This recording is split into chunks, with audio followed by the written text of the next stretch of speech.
Hey guys, what is up?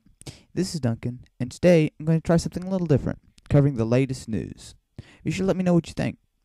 Anyway, today I'm going to go over the 3GS Jailbreak, the announcement of firmware 3.1, and how the 3GS is very hot, not necessarily in good ways. Let's get this one started.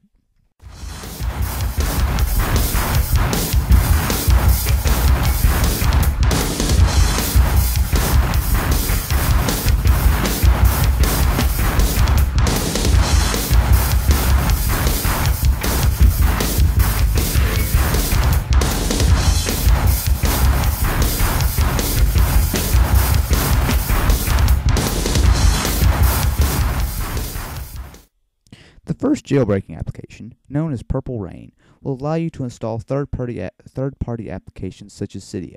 However, it will not unlock the 3GS right now. Today, a hacker named George Hotz released the jailbreak, which has surprised some people as the dev team has been the main people handling the jailbreaks lately.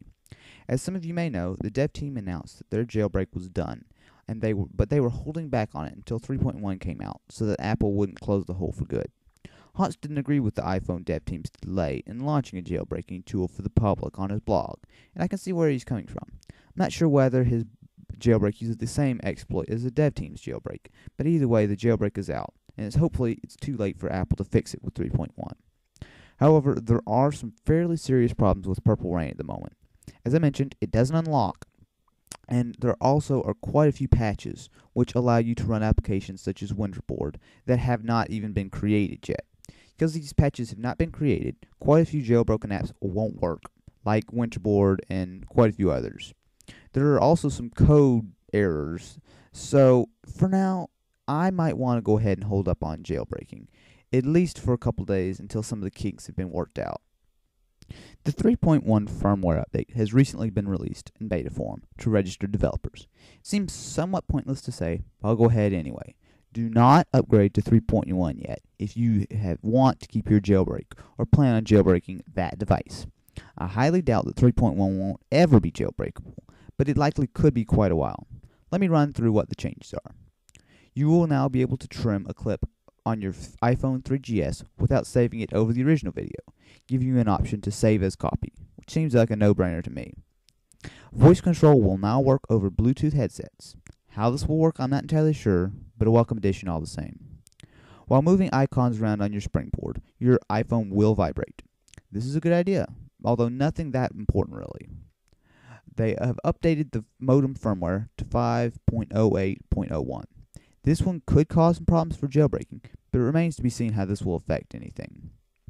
Improvements to OpenGL and Quartz. More improvement will certainly be a good thing, although obviously the 3GS is no slouch when it comes to games. Quicker startup times. This mostly helps us jailbroken people, who usually have to restart much more frequently than when you aren't jailbroken. A nice addition. APIs that allow third-party apps to access videos and edit them in order to help with 3GS video capabilities. This opens up lots of possibilities, including apps that work as video editors. We'll definitely have to keep a close watch on this one. There will be numerous bug fixes as well, which is probably one of the best things about 3.1 in my opinion. And although it hasn't been confirmed, I would strongly bet that the exploit used by Red Snow has been sealed up as well. 3.1 seems like it might be a decent upgrade, but we'll have to wait and see how the jailbreak comes before upgrading. Recently, reports have surfaced from around the net that different iPhone 3GSs have been plagued by heating issues. Namely, they can easily become scorching hot. In most cases, it has been left plugged in while being used, which seems to be the fastest way to heat up the device. However, a picture has been circulating of a white 3GS that has been turned pink, apparently from overheating. There are several explanations for this, if it is indeed true, which I tend to think it is. First of all, it must be remembered that this is hardly a new problem. For example, take the iPod Touch 2nd generation.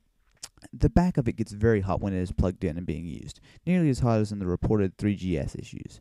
Mine, especially when I am playing a game or when I am over Wi-Fi, gets very hot fast when it's plugged in. Of course, due to the metal backing, no discolorations or anything else happens, and as soon as it is unplugged, everything returns to normal.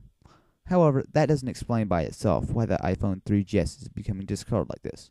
As far as I am aware, the 3G never had this problem. So what's causing it? It's simple. The upgraded internals.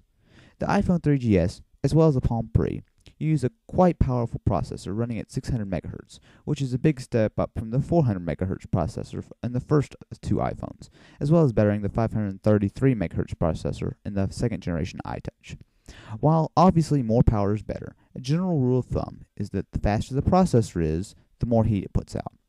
This is especially true when you look up the processor at the 3GS. While it runs at 600 MHz, it could quite easily be ramped up to 8 or even 1 GHz if they wanted to push it. The reason it's held back is very simple. It would likely overheat very, very quickly if it was ramped up, in addition to the battery life would suffer. To really understand this, think about the heat in such a compact device.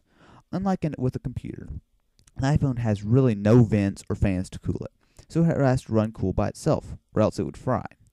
However, the processor isn't the only, or even the main culprit in why there are iPhones overheating, in my opinion. I strongly suspect the battery is. Think about it. Every time someone has complained, the device has been plugged in. When the battery charges, it puts off heat. Coupled with the faster and hotter running processor, it's just enough to push the 3GS over the edge and start to discolor it.